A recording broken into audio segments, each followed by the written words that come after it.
Ya, kenapa ini perlu diberikan pada sistem endokrin? Ya, karena ternyata permasalahan GAGI ini seperti GAGI itu singkatan dari gangguan akibat kekurangan yodium, ya. Akibat dari GAGI ini ternyata masih dijumpai, ya, bukan hanya di Indonesia ataupun benua Asia, tapi dijumpai di seluruh belahan dunia. Ya, dari referensi dikatakan setidaknya sepertiga, ya, dari penduduk dunia itu beresiko, ya, untuk mengalami kekurangan yodium. Ya, sekitar 8% sampai mengalami goiter. Apa itu goiter? Ada yang tahu? Coba dicari sebentar, goiter. Coba di googling, coba. Angkat tangan siapa yang tahu? Stroma gendongan dok. Ya, siapa? Gendongan dok atau nggak stroma kalau nggak salah. Gondongan. Oke. Apakah gondongan dengan gondok sama? Ada yang bisa jawab? Silakan. Siapa tadi? Silakan.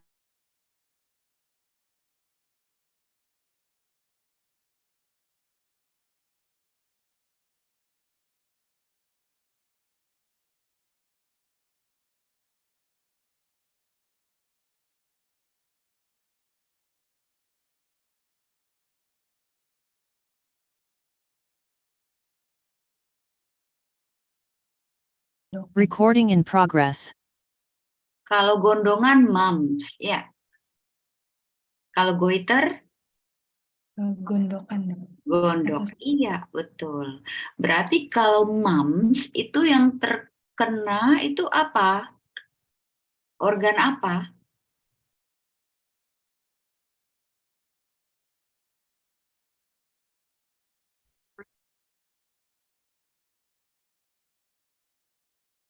Kelenjar parotis ya dok. Nah, betul Suci ya. Oke, betul. Jadi kelenjar parotisnya yang terkena inflamasi dan infeksi gondongan ya. Ada yang sudah pernah mengalami gondongan mungkin waktu masih kecil? Yang biasa dikasih yang abu-abu itu ya? Bener nggak? Nah, itu kelenjar parotisnya yang infeksi ya. Tapi kalau goiter, itu yang terkena adalah kelenjar tiroid ya. Jadi itu dua organ yang berbeda. Paham nggak? Ya, jangan dibolak-balik lagi ya kalau udah selesai sistem endokrin. Gondongan itu tidak sama dengan gondok. Ya, sekali lagi saya ulangin, gondok itu mengenai kelenjar tiroid, pembesaran kelenjar tiroid. Kalau gondongan mengenai kelenjar parotis. Ya, oke. Nah, sekarang kita lanjutkan lagi.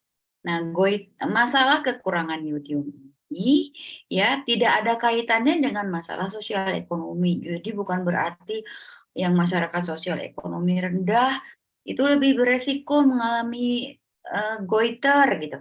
Enggak ya, karena ini terjadi masalah geologis.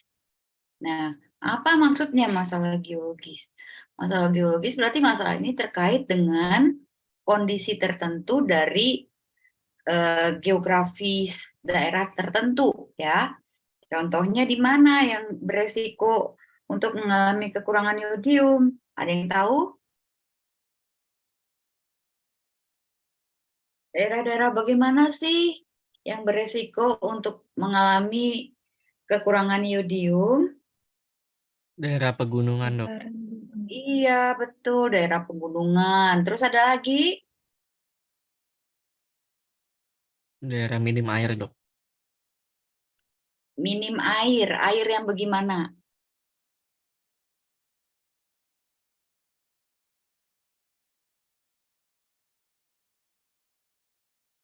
Bukan minim air mungkin ya, tapi daerah tersebut ya lapisan tanahnya itu sedikit mengandung yodium. Sehingga kandungan airnya juga sedikit mengandung yodium ya. Jadi ada daerah-daerah tertentu gitu ya. Nah, masyarakat yang tinggal pada daerah-daerah seperti itu itu tentu saja beresiko mengalami kekurangan yodium gitu ya. Nah, selain itu pengetahuan masyarakat tentang apa itu yodium, bagaimana pentingnya manfaatnya ya, lalu sumber-sumber yang mengandung yodium itu ternyata masih kurang. Oke. Makanya kita calon dokter nih ya, dokter-dokter harus paham mengenai yodium ya, sehingga nanti di masyarakat bisa melakukan edukasi terhadap masyarakat.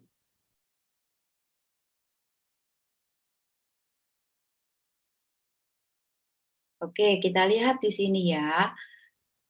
Mau di benua Afrika, Amerika, Eropa, ya di Asia, itu semuanya angka resiko mengalami defisiensi yodium itu lumayan tinggi. Ya, kalau dilihat dari proporsi penduduk yang jika diperiksa kadar yodium di dalam urinnya, ya kadarnya kurang dari 100 gram per liter atau 100 gram per sen, ya artinya apa? Artinya kandungan yodium di dalam tubuhnya kurang ya.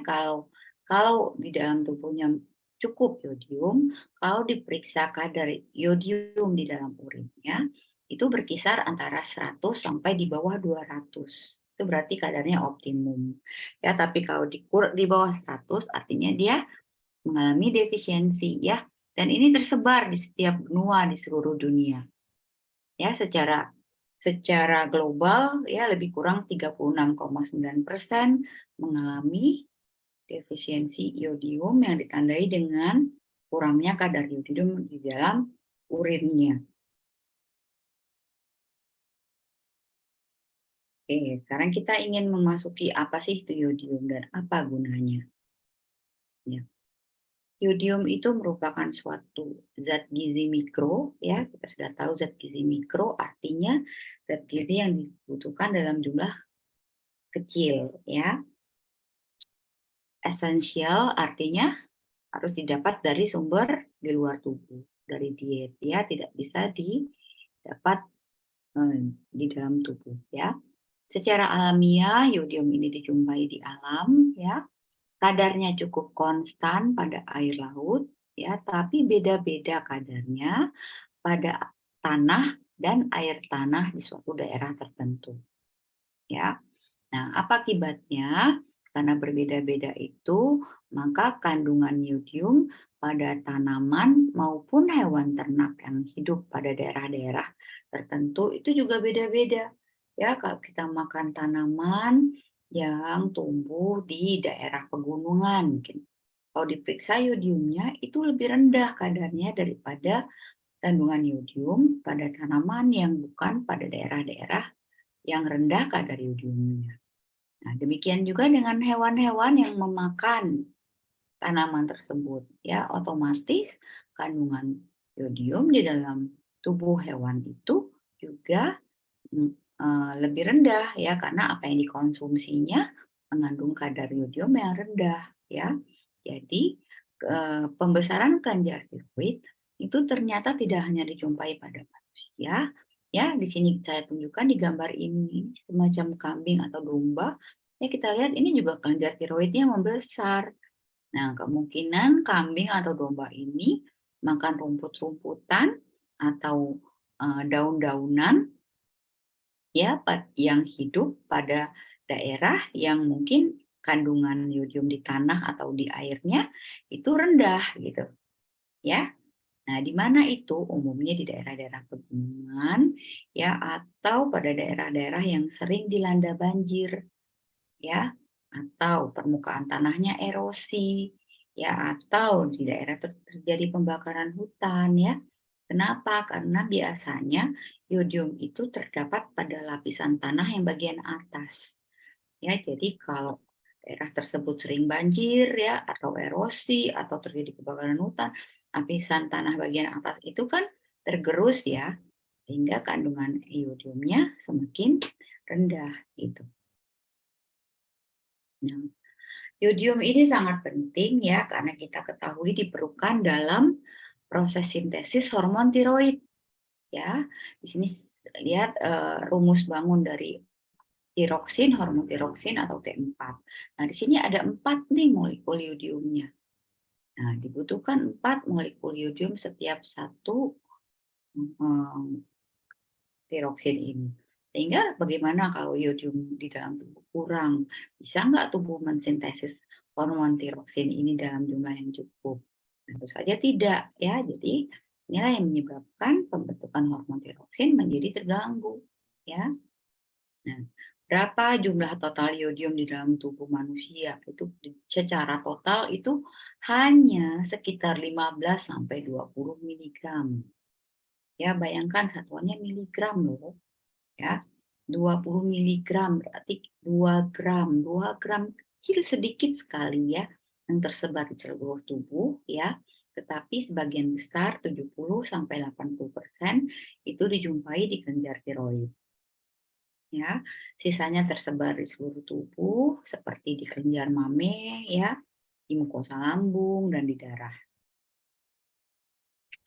Nah, fungsi hormon tiroid sangat penting ya karena dia terlibat dalam mempertahankan laju metabolisme di dalam tubuh dan pelepasan energi selama proses metabolisme. Ya, bagaimana kalau tubuh mengalami kekurangan hormon tiroid? Berarti laju metabolisme menjadi terganggu ya, terjadi laju metabolismenya lambat atau hipometabolisme ya, dan pelepasan energi juga berkurang ya, sehingga kita lihat orang-orang yang hipotiroid itu dia sering merasa kedinginan ya, beda dengan hipertiroid yang selalu kepanasan ya kan. Nah, dia meregulasi panas tubuh dan juga berperan dalam sintesis protein ya. Jadi penting banget kalau hormon tiroidnya terganggu, berarti sintesis protein dalam tubuh juga terganggu. Fungsi-fungsi enzim juga terganggu. Transport seluler dan berbagai proses fisiologis lain juga terganggu. Ya. Nah, yang kita takutkan itu jika terjadi defisiensi atau kekurangan hormon tiroid yang terjadi pada bayi atau anak yang sedang tumbuh ya. Nah, karena fungsinya ya terlibat dalam pertumbuhan dan perkembangan pada tahap awal sebagian besar organ, terutama otak ya.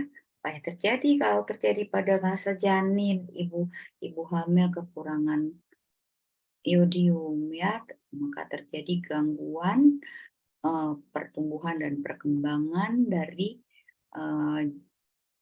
tubuh janin yang ada di kandungannya, terutama bagian otaknya ya. Di mana itu berarti nanti pasti akan terganggu segala fungsi ya, terutama kecerdasan dari si janin dan anak tersebut. Oke.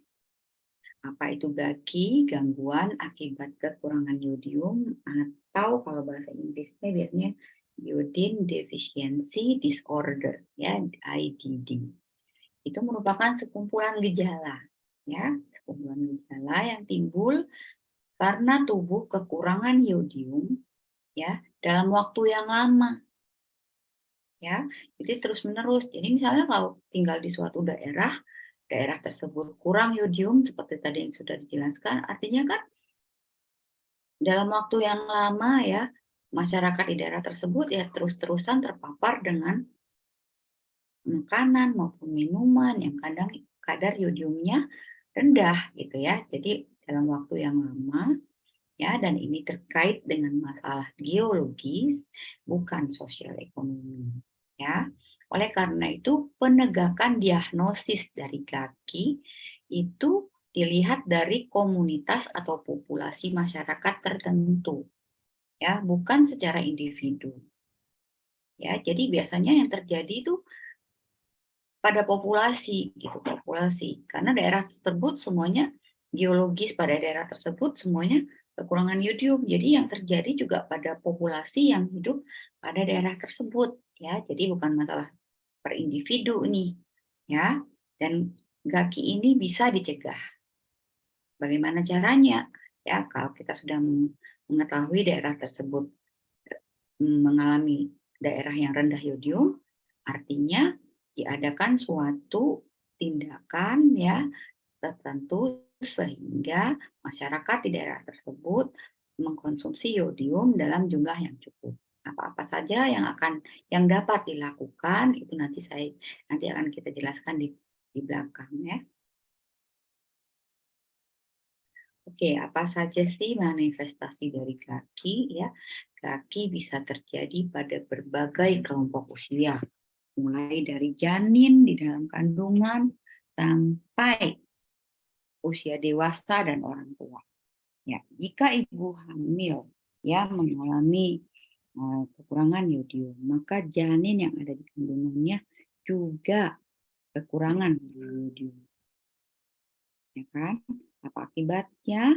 Bisa menyebabkan abortus, ya, atau lahir dalam kondisi tidak hidup, bisa juga berupa kelainan bawaan, ya, semua itu menyebabkan resiko mortalitas pada masa perinatal dan pada masa bayi menjadi lebih tinggi, ya. Nah, kalaupun dia berkembang, itu biasanya mengalami kelainan ya seperti kreatin, ya kretinisme yang neurologik, ya gangguan mental, gangguan bicara, gangguan mendengar, ya spastik, ya matanya strabismus, ya atau kretinisme yang myxedematos, ya yang ciri-cirinya dwarfism ya atau tubuhnya cebol ya tubuhnya kecil, defisiensi mental, dan sampai gangguan psikomotor. Ini kalau terjadi pada masa fetus. Nah, kalau terjadi defisiensi pada masa neonatus, ya bisa terlihat berupa kelainan pembesaran kelenjar gondok goiter, ya hipotiroidism, dan rentan terhadap radiasi nuklir. Juga terjadi pada kelompok anak dan remaja, ya. Lalu pada kelompok dewasa, semua bisa mengalami defisiensi. Nah, defisiensi yodium pada ibu hamil ya apa akibatnya? Ya, akibatnya janin di dalam kandungannya tidak bisa memproduksi hormon tirosin, ya. Oh, enggak, maksudnya gini. Janin di dalam kandungan, ya, selama janin berada di dalam kandungan, janin itu belum bisa memproduksi hormon tirosin. Sehingga janin itu tergantung kepada ibunya. Jika ibunya mengalami defisiensi, maka defisiensi yodium itu juga terjadi pada janin. Ya, akibatnya aktivitas metabolisme semua sel pada janin menjadi menurun. Sehingga ya janin mengalami gangguan pertumbuhan. Ya. Jika terjadi defisiensi pada kehamilan trimester kedua, ya, kita tahu pada masa ini merupakan masa-masa yang sangat penting di mana terjadi pembentukan neuron-neuron di korteks cerebri dan di ganglia basalis. Ya, sehingga kondisi itu bisa menyebabkan gangguan perkembangan otak. Ya, dan ini bersifat irreversibel. Artinya apa? Ketika bayi tersebut lahir ke dunia, ya, kemudian kita memodifikasi dengan pemberian yodium yang cukup, ya, apakah perkembangan otaknya bisa dikembalikan? Nggak bisa, ya. Kondisi itu sudah irreversibel, ya. Makanya penting sekali ya pada ibu hamil ya jangan sampai kekurangan yodium. Lalu pada masa trimester kedua ini juga merupakan masa pembentukan koklear. Ya, merupakan organ pendengaran ya. Nah, bagaimana kalau ini terjadi gangguan? Maka anak yang lahir tidak akan bisa mendengar. Ya. Kalau seseorang tidak bisa mendengar, bagaimana dia mau bisa berbicara? Ya. Karena anak-anak pada waktu masa kecil itu bicara kan bisanya setelah diajarkan ya, setelah dia mendengar, lalu dia meniru, lalu dia bisa mengatakan, ya kan? Nah, kalau tuli tidak bisa mendengar, kemungkinan besar dia juga tidak akan bisa bicara karena dia tidak bisa meniru. Gitu, ya. Sayang sekali ya. Nah, akibatnya bayi yang dilahirkan ya pada akibat ibu yang hamil kekurangan yodium umumnya meninggal dalam seminggu waktu kelahiran, ya umur seminggu umumnya meninggal. Atau kalaupun dia tidak meninggal, biasanya ada gangguan berupa tuli, bisu, dan gangguan pertumbuhan, ya tubuhannya kreatin atau tubuhnya pendek, ya. Oke, kita lanjutkan ya akibat defisiensi yodium terhadap perkembangan intelektual. Terhadap perkembangan intelektual juga sangat penting ya. Kalau kita lihat nih gambaran dari pertumbuhan sinaps di otak ya. Ada bayi baru lahir ya, pertumbuhan sinaps di otaknya masih sedikit. 1 bulan berkembang ya, jadi semakin padat. 9 bulan sudah padat lagi. 2 tahun ya, ini merupakan golden period ya dari sejak lahir sampai usia 2 tahun. Ini harus sangat diperhatikan nih, kecukupan segala zat gizinya termasuk yodium. Ya, kalau pada masa ini terjadi gangguan tadi, gangguan yodium, maka pertumbuhan sinaps di otak menjadi terganggu dan tidak akan timbul percabangan-percabangan yang ramai seperti ini. Ya, kalau percabangan yang cepat seperti ini, padat seperti ini, berarti kan sep ya sinyal-sinyal itu dihantarkan dengan sangat cepat, ya pasti anaknya cerdas dan pintar.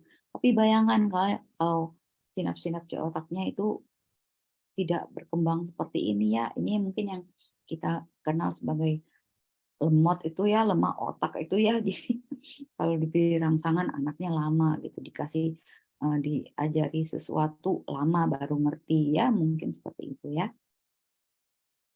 Oke, hipotiroidism itu bisa menyebabkan hipoplasia.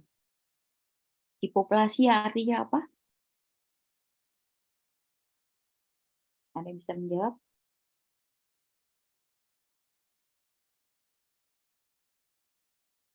Hipoplasia apa bedanya dengan hipotrofi?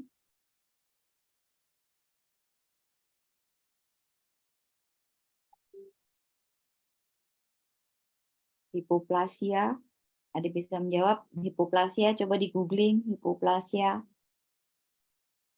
Kurangan sel. Hipoplasia kekurangan sel, Dok. Iya, jadi jumlah selnya lebih sedikit ya. Jumlah sel otaknya lebih sedikit ya. Lalu ramifikasi seperti tadi ya, ramifikasi itu yang ini. Ini kan namanya ramifikasi ya, kayak serabut-serabut namanya ramifikasi. Nah, ramifikasi dendrit dan koneksi internal neural menjadi menurun ya. Jadi kalau kita lihat nih contohnya ramifikasinya yang normal seperti ini ya, umur 2 tahun itu percabangan ramifikasinya udah banyak banget gitu. Sehingga dikasih rangsangan sedikit aja ya langsung cepat gitu sinyalnya nyampe, ya nggak? Tapi kalau misalnya ramifikasinya kurang terjadi seperti ini ya, cabang-cabangnya jarang-jarang, kalau dikasih refleks rangsangan tertentu, ya responnya juga lama gitu ya. Apa akibatnya kalau terjadi gangguan dari pembentukan sel otak maupun ramifikasi dendrit dan koneksi interneural? Anaknya menjadi gangguan kecerdasan. Ya, kalau diperiksa rata-rata IQ anak yang mengalami hipotiroid itu lebih rendah dibanding anak-anak yang normal. Ya, kalau sudah sampai terjadi pembesaran kelenjar tiroid yang kita kenal dengan gondok ya, itu biasanya kalau diperiksa kecerdasannya itu IQ-nya lebih rendah 5 sampai 10 poin di bawah IQ anak yang normal yang tidak mengalami gangguan tiroid. Itu udah signifikan ya, kurang 5 sampai 10. Mungkin kalau masuk tes kedokteran ya udah nggak bisa diterima nih ya. Jadi insya Allah sih yang mahasiswa kedokteran angkatan 2021 angkatan berapa ini? Itu semuanya tidak ada yang mengalami defisit kekurangan yodium ya. Kalau enggak kemungkinan ya nggak lulus ya kemarin waktu tes masuk kedokteran ya. Nah, apalagi kalau sampai terjadi gangguan pertumbuhan berupa kreatin ya. Orang yang kreatin kalau diperiksa IQ-nya itu bisa defisit sekitar 50 poin di bawah range IQ yang normal. Lalu gondok ya tadi goiter ya terjadi pembesaran kelenjar gondok ya. Ini kenapa bisa terjadi pembesaran kelenjar gondok pada orang-orang hipotiroid ya? Akibat keterbatasan ketersediaan yodium tadi ya, defisiensi yodium menyebabkan kelenjar hipofisis akan mensekresikan hormon TSH menjadi lebih banyak ya, disekresikan TSH dalam jumlah banyak. Maksudnya apa? Supaya dikirim ke kelenjar tiroid ya. Kelenjar tiroid disuruh bekerja lebih aktif. Ayo buat kelenjar tiroid gitu. Ayo hasilkan hormon tiroid lebih banyak gitu ya. Nah, akibatnya karena kelenjar tiroid dipaksa terus-menerus ya dalam jangka panjang untuk disuruh bekerja menghasilkan hormon tiroid dalam jumlah yang cukup, akhirnya terjadilah hipertrofi dari kelenjar tiroid. Ya, jadi bisa terjadi pembesaran kelenjar tiroid yang kita kenal sebagai goiter atau gondok. Ya, jadi hati-hati kalau terjadi pembesaran tiroid ya, itu harus diperiksa hormon TSH-nya maupun FT4-nya.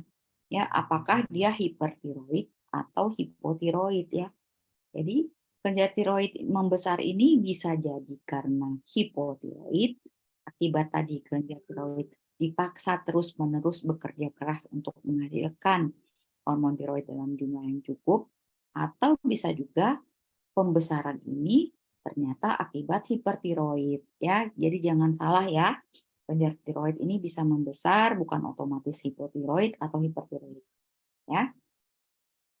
Dengan goiter dapat terjadi ya, pembesaran kelenjar goiter ini bisa terjadi jika asupan yodium terjadi dalam jumlah yang kurang, konsisten terus-menerus ya dalam jangka waktu yang cukup lama dengan jumlah yang kurang dari 50 mikrogram per hari.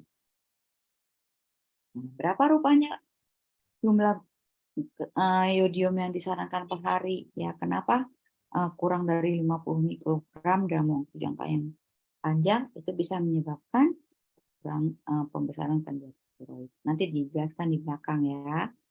Ingat ya, kurang dari 50 mikrogram. Emangnya asupan normalnya berapa? Nanti kita lihat di slide selanjutnya. Nah, ini tadi ya gondok endemik ya. Jadi isu gondok itu biasanya selalu dikatakan sebagai gondok yang endemik. Kenapa? Karena dia terkait dengan kondisi geologis tadi ya. Jadi dijumpai di populasi, biasanya di populasi atau daerah tertentu yang mengalami kekurangan yodium, masyarakatnya juga banyak mengalami gondok. Jadi dia bersifat endemik ya. Bukan satu-satu tapi dia endemik ya. Penetapan diagnosis defisiensi bukan dilihat secara individu tapi di populasi ya. Disebut daerah tersebut mengalami gondok endemik jika prevalensi masyarakat yang mengalami gondok di daerah tersebut lebih dari 5%. Jadi kalau ada 100 orang ya tinggal di suatu daerah, lebih 5 orang mengalami gondok, artinya di daerah itu sudah bisa disebut mengalami gondok endemik. Gondok ini sudah diketahui sejak lama ya, sejak ribuan tahun yang lalu. Nah, ini bisa dibuktikan ya kalau kita lihat stupa-stupa atau candi ya, salah satunya Candi Borobudur. Itu kalau kita lihat itu salah satu profil yang digambarkan itu ada yang seperti ini ya, jadi terlihat seperti ini. Ini mungkin di daerah tersebut ya, apalagi kayak Candi Borobudur itu kan di pegunungan ya, di daerah pegunungan. Nah, kita tahu tadi hormon tiroid apa namanya, kandungan yodiumnya kan rendah ya, jadi kemungkinan besar masyarakat di situ tuh mengalami gondok endemik. Nah, itu sudah apa ya, terpatri ya di salah satu stupa ya, itu bisa kita lihat itu seperti ini. Artinya dari dulu sudah dikenal tuh ada orang yang kelenjar tiroidnya besar. Retinism apa sih? Retinism ini adalah suatu manifestasi klinis akibat kondisi hipotiroid yang sangat berat ya, yang terjadi pada masa janin, neonatus, dan masa anak. Jadi pada masa pertumbuhan ya, janin dan anak yang dalam masa pertumbuhan tersebut bisa mengalami gangguan pertumbuhan yang berat ya, sehingga tubuhnya menjadi kreatin. Kreatin itu pendek banget ya. Karakteristiknya ya, selain gangguan pertumbuhan tadi berupa tumbuh usia pendek, tapi disertai juga gangguan perkembangan ya. Ada lihat retardasi mentalnya juga berat dan irreversibel ya. Diperiksa IQ-nya bisa kurang 50 poin di bawah poin yang normal, perawakannya pendek, ya, biasanya kokleanya terganggu tadi ya kalau terjadi pada janin sehingga lahirnya tuli ya, dan kemudian juga menjadi bisu karena tidak bisa ngomong, nggak dengar dia, nggak dengar apa-apa. Bagaimana dia mau bisa pintar bicara ya? Lalu dysplasia yang tipe spastik ya, tubuhnya kaku.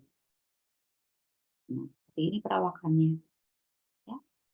Nah, ini bila dibandingkan dengan orang yang normal ya, tingginya bisa sekitar sekolahnya ya, gangguan pertumbuhannya ya. Nah, berapa sih jumlah kebutuhan harian ya menurut WHO ya? Kebutuhan yodium itu berbeda, bisa dibagi berdasarkan kelompok umur ya, sampai umur 5 tahun, usia sekolah, lebih dari 12 tahun dan dewasa, dan kebutuhan perempuan hamil dan menyusui. Kelompok anak sampai 5 tahun kebutuhannya adalah 90 mikrogram per hari, usia anak sekolah 6 sampai 10 tahun 120 mikrogram per hari ya. Lebih 12 tahun sampai dewasa 150, perempuan hamil dan menyusui lebih tinggi yaitu sekitar 200 mikrogram per hari. Oke, saya kembali ke slide yang tadi coba. Bagaimana bisa terjadi pembesaran kelenjar tiroid atau goiter? Itu bisa terjadi jika asupan yodium berapa tadi? Kurang dari berapa? Kurang 50, dok. Pinter ya, kita memperhatikan kurang dari 50 mikrogram per hari dalam jangka waktu terus-menerus dalam waktu yang kronis. Itu bisa menyebabkan terjadinya pembesaran kelenjar tiroid ya. Oke, apa aja sumber dari yodium? Ya, sumber yodium ini lebih kurang 90% diperoleh dari makanan ya. Hanya 10% dari air minum ya. Makanan yang mengandung yodium itu apa aja? Ya, sayuran ya, biji-bijian ya, yang tumbuh pada lapisan tanah yang kaya kandungan yodium ya. Jadi kandungannya beda-beda. Jadi kalau tumbuhan ya, sayur-sayuran, biji-bijian ya, kalau dia tumbuh pada daerah yang tanahnya kurang mengandung yodium, otomatis kandungan dari sayuran dan biji-bijian tersebut juga kurang kandungan yodiumnya. Ya. Terutama pada daerah yang tinggi, dataran tinggi, itu mungkin kandungan yodiumnya lebih rendah. Lalu juga dapat dijumpai pada berbagai makanan laut, ya. Susu dan produk susu, ya. Susu ini juga kadarnya beda-beda ya. Tadi kalau misalnya susu sapi, tapi sapinya hidup pada daerah yang kekurangan yodium, ini beda-beda ya kandungan yodiumnya ya. Lalu daging ya, produk daging itu juga beda-beda ya, telur dan ayam. Oke, selain yodium yang bisa didapat dari makanan dan air, ya, ada lagi faktor yang berpengaruh terhadap terjadinya gagi, ya, seperti goitrogen, defisiensi selenium, dan polusi logam berat. Apa itu goitrogen? Goitrogen adalah suatu senyawa yang dapat menghambat absorpsi dan penggunaan dari yodium oleh kelenjar tiroid. Ya, jadi walaupun asupan yodiumnya sudah cukup, tapi ada goitrogen sehingga yodiumnya itu tidak bisa diabsorpsi dan digunakan di dalam tubuh. Apa yang dapat berperan sebagai goitrogen? Ya, beberapa sayuran dikenal seperti kol, bunga kol, lobak, beberapa umbi-umbian seperti singkong dan ketela. Ya, sayuran-sayuran tertentu ini mengandung yang disebut dengan glukosinolat. Ya, glukosinolat ini berperan sebagai goitrogen. Jadi dia bisa mengganggu proses penyerapan dari yodium di dalam tubuh. Nah, jadi gimana dong? Jangan makan dong kol atau singkong, gitu ya. Bukan berarti begitu juga ya, karena goitrogen ini dikatakan aktif hanya jika ketersediaan yodium terbatas. Jadi jumlahnya terbatas dan atau asupan goitrogennya dalam jumlah yang sangat besar yang dikonsumsi dalam jangka waktu yang lama ya. Jadi kalau sekali-sekali aja makan singkong goreng ya, sekali-sekali makan sayur kol, insya Allah itu tidak sampai menyebabkan gangguan absorpsi sehingga tubuh menyebabkan kekurangan atau defisiensi dari yodium ya. Lalu kondisi defisiensi selenium. Selenium itu dikenal sebagai mineral penyusun enzim glutathione peroksidase. Nah, enzim ini berperan dalam perubahan T4 menjadi T3. Jadi orang-orang yang kekurangan selenium berarti terjadi gangguan pembentukan enzim glutathione peroksidase.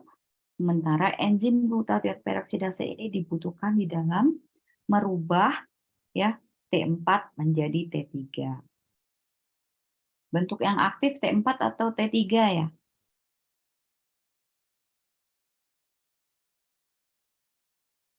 Sudah dapat kuliahnya belum? Belum ya. Jadi mungkin nanti kalian akan paham ya kenapa enzim glutathione peroksidase ini dibutuhkan dalam merubah hormon T4 menjadi T3. Lalu akibat polusi logam berat seperti Pb, Hg, dan Cd, ya kita tahu ini semuanya valensinya sama dengan yodium, sehingga dia bisa membentuk ikatan yang sangat kuat dengan yodium, ya, sehingga yodium itu tidak dalam bentuk yang bebas, sehingga tidak bisa digunakan oleh tubuh. Ya, ini semua bisa menyebabkan gangguan dari penggunaan yodium di dalam tubuh sehingga bisa menyebabkan kondisi gagi. Apa indikator dari kecukupan yodium ya? Pertama yang jelas ya, secara langsung itu periksa aja urinnya. Ya.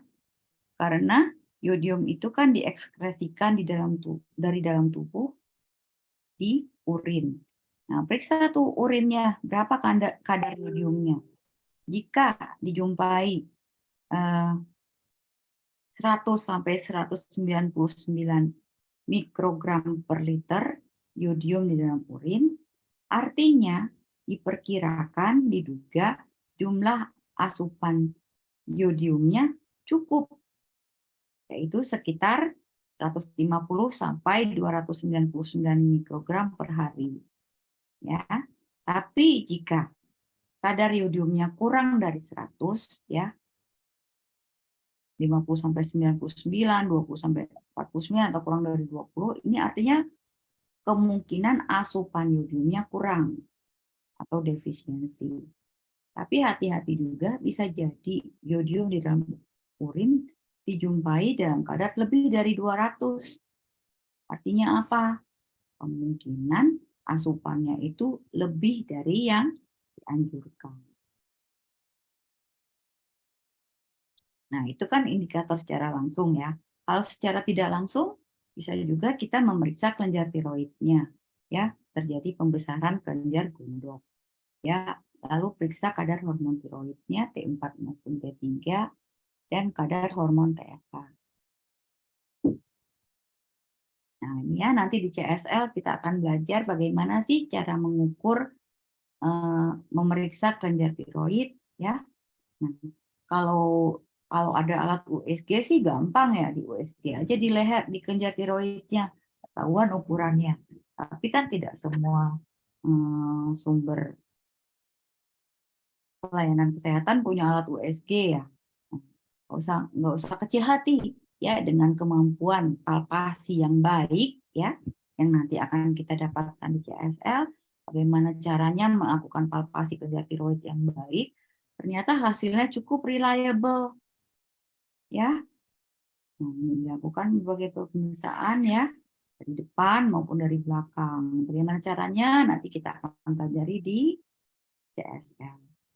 Nah, jika dijumpai pembesaran kelenjar tiroid, ya menurut kriteria WHO, ya jika teraba atau ketika palpasi teraba pembesaran kelenjar tiroid, ya. Lalu nggak usah diraba juga terlihat secara inspeksi dari jarak sekian meter, secara inspeksi terlihat dengan jelas. Oh, ini sudah pembesaran tingkat 2, ya. Nah, kapan dikatakan pembesaran tingkat 1? Jika kelenjar tiroid itu teraba ketika dipalpasi, ya, tapi belum bisa terlihat pada posisi leher yang normal. Nah, kalau yang normal sih tidak terjadi pembesaran kelenjar tiroid, ya, artinya kelenjar tiroidnya tidak terlihat maupun tidak teraba. Bagaimana manajemen nutrisinya?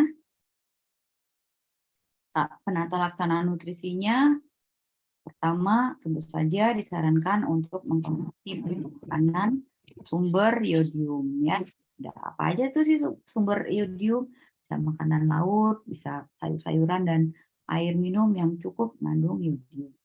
Atau ya pada daerah-daerah tertentu, ya pemerintah biasanya melakukan suatu kebijaksanaan berupa pemberian penambahan atau fortifikasi iodium, ya, ke dalam garam beriodium, air minum atau susu formula atau makanan hewan ternak atau kepada kapsul minyak beriodium.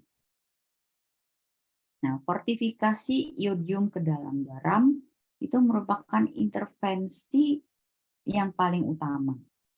Kenapa? Karena kita tahu garam digunakan secara universal. Ya, kayaknya setiap orang setiap hari pasti ada mengkonsumsi garam. Ya kan? Dan garam itu dikonsumsi secara reguler sepanjang tahun. Selain itu garam harganya sangat murah. Ya, kalau ada yang pernah membeli garam paling 250 gram itu harganya paling di bawah 10.000 ya. Harganya murah ya. Lalu teknologi untuk melakukan fortifikasi iodium ke dalam garam juga cukup sederhana, ya. Lalu akibat penambahan iodium ke dalam garam itu tidak merubah warnanya, tidak merubah rasa dan bau dari garam. Namun kekurangannya, iodium di dalam garam itu mudah menguap. Ya, jadi dia tidak stabil, mudah menguap sehingga dianjurkan untuk menyimpan garam beriodium itu selalu dalam wadah yang rapat, ya, kering dan disimpan di tempat yang sejuk supaya dia tidak menguap, ya.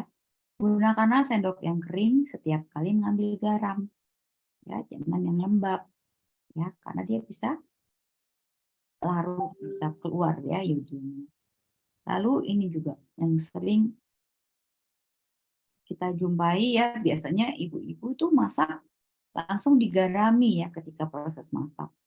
Nah, ini menyebabkan kandungan garam menjadi berkurang ya, dan sehingga lebih disarankan memberi garam itu setelah masakannya matang. Nah, bagaimana sih tes untuk memeriksa apakah garam yang kita konsumsi itu mengandung iodium atau enggak? Kadang-kadang kan kita di pasar ya, garam itu enggak ada kemasannya.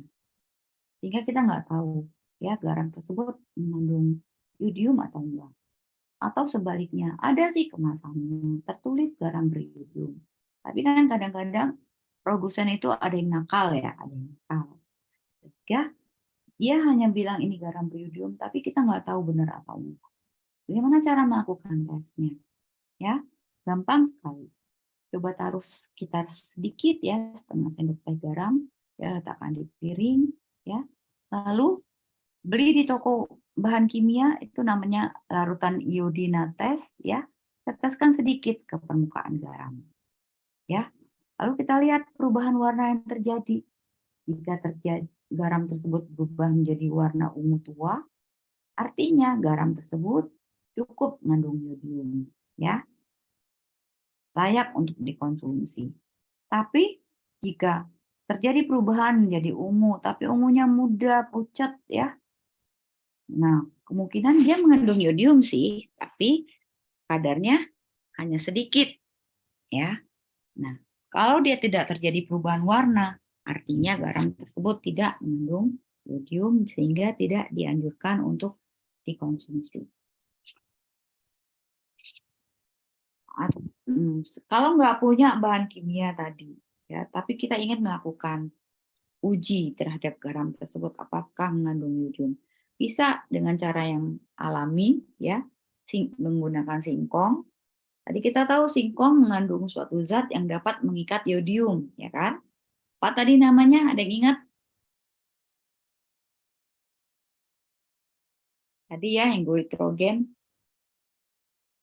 Bentar ya, kita balik nih.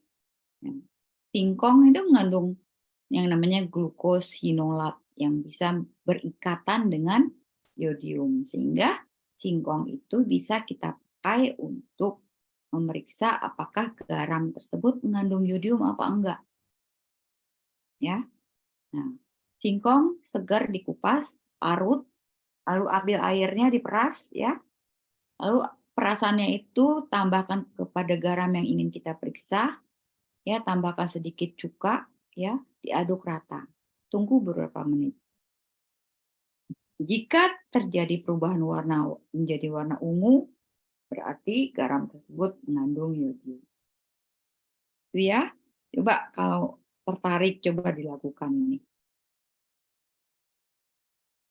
Nah, pada daerah-daerah yang mengalami daerah defisiensi berat, ya, pemerintah melakukan suatu kebijaksanaan untuk memberikan suplementasi kapsul minyak beriodium.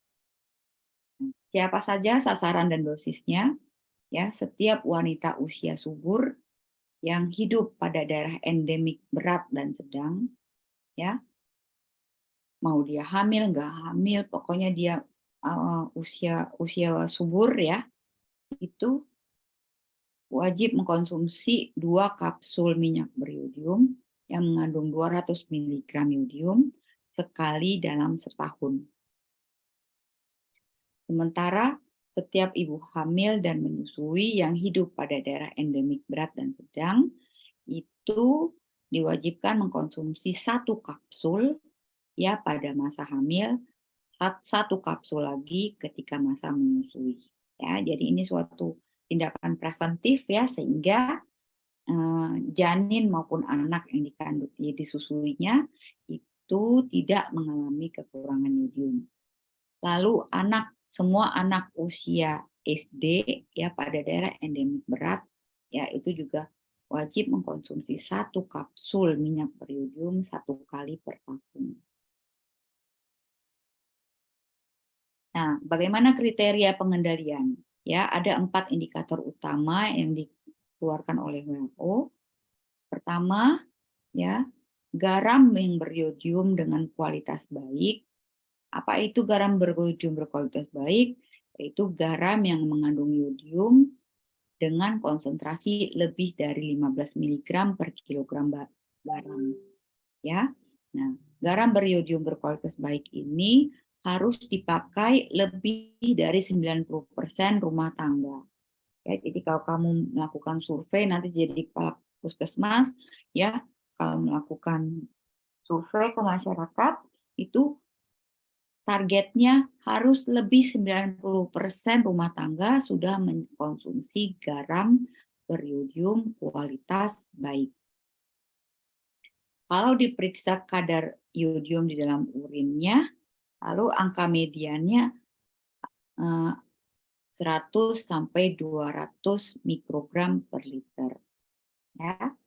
Lalu kalau diperiksa anak usia SD, ya, yang mengalami gondok, itu prevalensinya harus kurang dari 5%.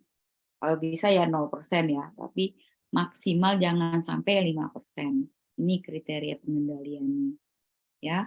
Lalu kadar hormon TSH pada bayi baru lahir dengan kadar lebih dari 5 mikrounit per mililiter harus kurang dari 3% populasi. Ini kriterianya. Kalau ini sudah tercapai, artinya ini sudah memenuhi kriteria pengendalian oleh WHO. Namun apa yang terjadi ya dari data Riskesdas 2018 yang terakhir ya, 2023 sepertinya belum keluar ya. Bagaimana gambaran pemakaian garam beriodium secara nasional ya? Kalau kita lihat di Riskesdas, 77,1% rumah tangga itu mengkonsumsi garam yang cukup iodium, ya hanya 77,1%. 14,8% rumah tangga itu mengkonsumsi garam dengan kandungan iodium yang kurang. Masih dijumpai 8,1% rumah tangga mengkonsumsi garam yang tidak mengandung iodium. Ya, jadi ini nanti kamu tugas di puskesmas ini masih merupakan problema ya, masih merupakan masalah. Ternyata masih belum semua ya. Tadi kan kita lihat kriteria pengendalian itu harus lebih 90% rumah tangga mengkonsumsi garam dengan kualitas iodium yang cukup ya. Ternyata belum nyampe tuh 90% ya dari data Riskesdas 2018. Kalau dilihat per provinsi ya, konsumsi garam beriodium yang cukup itu paling tinggi dijumpai di Provinsi Bangka Belitung, itu sudah mencapai 98,1%, jadi sudah lebih dari 90% ya kalau di Bangka Belitung. Namun kalau di Aceh dijumpai angka masih 45,7%. Jadi nanti kok tugas di Aceh ini kayaknya masih tugas berat ya, untuk melakukan edukasi kepada masyarakat pentingnya mengkonsumsi garam dengan jumlah iodium yang cukup. Nah, kalau dilihat dari kecenderungan kadar iodium dalam garam rumah tangga dari data Riskesdas 2013, oh enggak, ini 2018 terakhir ya. Nah, ini tadi ya sama ya, 77,1% ya, ini yang tadi ya. Data terakhirnya 77,1% cukup mengandung iodium, 14,8% yang kadar iodiumnya kurang, dan 8,1% tidak mengandung iodium. Tapi dari data 2013 malah dijumpai ada kandungan iodium yang lebih atau lebih tinggi dari jumlah yang disarankan. Jadi ini peran pemerintah mungkin ya atau BPOM dalam mengendalikan ya kualitas garam yang beredar di Indonesia. Kalau dilihat dari sumber air minum ya, pemerintah juga melakukan fortifikasi iodium ke dalam air minum PDAM ya, PDAM.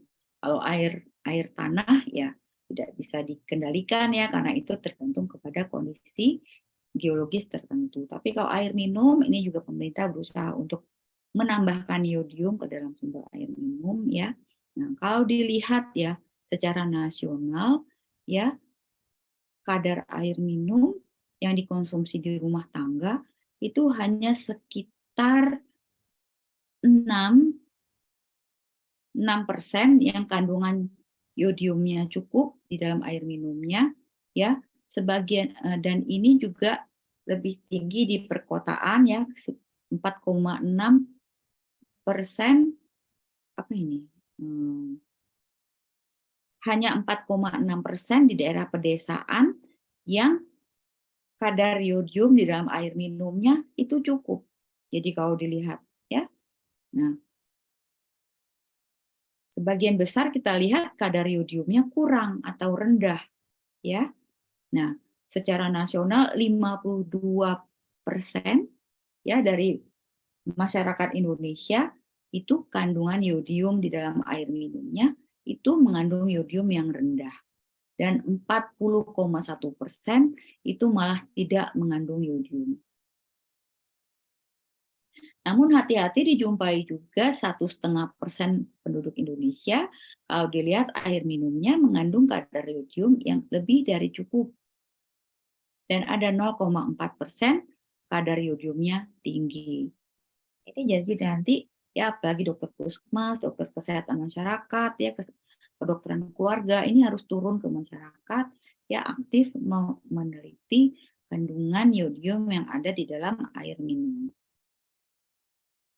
Oke, mungkin itu saja yang kita dapatkan pada pagi hari ini ya mengenai pentingnya mengkonsumsi yodium ya, karena walaupun yodium itu adalah suatu zat gizi mikro dijumlahkan dalam jumlah yang sedikit, tetapi ternyata efeknya sangat penting di dalam meregulasi sistem di dalam tubuh kita ya. Dan kita lihat bahwa masyarakat masih sangat rendah pengetahuannya tentang yodium ya. Apa-apa saja sih sumber yodium? Jadi yodium itu sebenarnya bisa dijumpai dari berbagai makanan dan air minum, namun tetap untuk menjamin kecukupan yodium, pemerintah melakukan fortifikasi kepada garam ya, karena kita tahu garam itu dikonsumsi secara universal, setiap hari orang pasti makan ditambahkan garam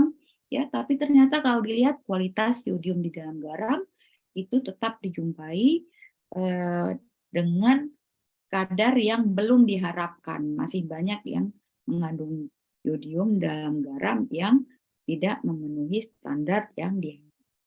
Demikian juga kandungan air minum yang dikonsumsi di masyarakat, ya ternyata itu hanya secara nasional hanya 6% ya masyarakat yang kandungan yodium di dalam air minumnya sesuai dengan persyaratan yang diharapkan. Jadi masih berat ya tugas sebagai ini nanti ya di dalam mengendalikan kadar yodium di dalam masyarakat. Mungkin seperti itu. Apakah ada yang ingin ditanyakan?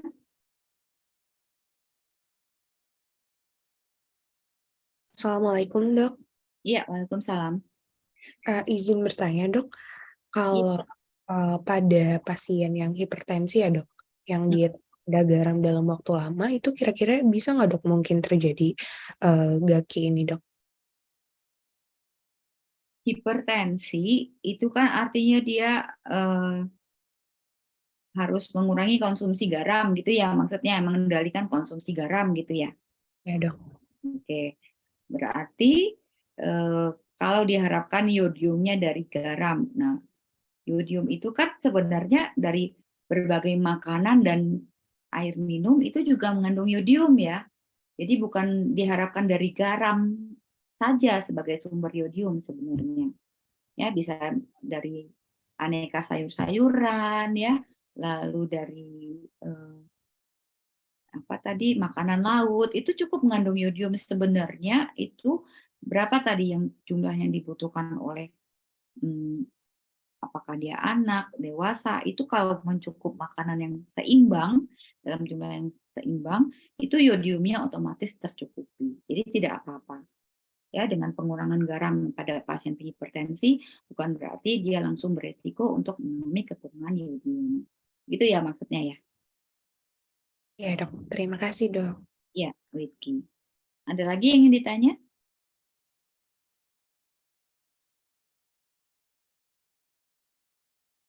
Tidak ada ya, kalau tidak ada saya rasa cukup sekian ya kuliah kita pagi hari ini. Irfan, tolong ditutup Irfan. Baik, Dok. Ya, alhamdulillah teman-teman, kuliah kita pada pagi hari ini telah selesai. Mari kita tutup dengan hamdalah dan doa kafaratul majelis. Alhamdulillahirabbil alamin. Subhanakallahumma wa bihamdika asyhadu an la ilaha illa anta astaghfiruka wa atubu ilaik. Terima kasih banyak, Dokter. Ya, semoga bermanfaat ya. Selamat belajar semuanya. Assalamualaikum warahmatullahi wabarakatuh. Waalaikumsalam. Waalaikumsalam warahmatullahi wabarakatuh. Terima kasih Terima kasih banyak, Dok.